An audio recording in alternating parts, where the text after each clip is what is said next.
Je suis venu dans ce bureau lors de mes études, demander conseil à Pierre-Gilles Degène pour savoir ce que je devais faire. Et je ne m'imaginais pas revenir ici en tant que directeur. Maintenant, c'est fait. Je suis Vincent Croquette, le nouveau directeur de l'ESPCI.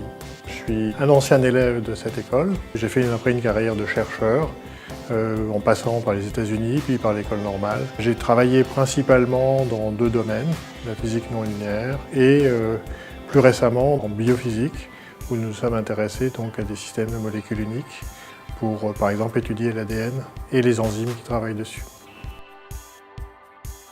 J'avais entendu dire que c'était une école de physique et chimie qui m'intéressait. On avait une liberté, on avait des travaux pratiques qui duraient suffisamment longtemps pour qu'on puisse s'intéresser à un problème et le regarder d'un bout à l'autre. C'est exactement ce que la formation de l'ESPCI vous donne. Elle vous donne en fait une débrouillardise. Ça a été leader en fait dans toute ma carrière. Mon expérience m'a montré en fait que l'enseignement que j'ai eu était très bien adapté en fait à la fois à la recherche et à l'innovation, puisque j'ai aussi participé à des créations d'entreprises.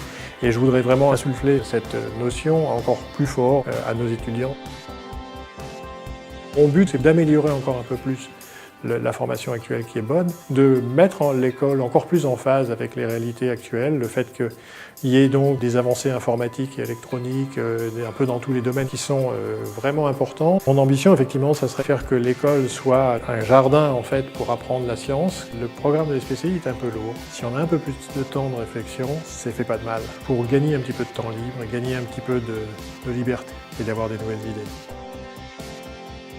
Il y a une dizaine d'années, l'innovation n'était pas forcément à la mode dans la recherche, elle l'est. Et donc l'ESPCI a une place toute particulière parce qu'elle forme les acteurs qui peuvent être les leaders dans l'innovation. L'ESPCI possède son propre incubateur qui regroupe 17 startups actuellement qui sont pratiquement toutes issues d'un chercheur de l'ESPCI ou d'un étudiant de l'ESPCI et qui trouve à la fois donc, dans l'incubateur une aide stratégique et un soutien un petit peu logistique, mais qui ont également la possibilité d'avoir une interaction avec les labos de recherche de l'ESPCI.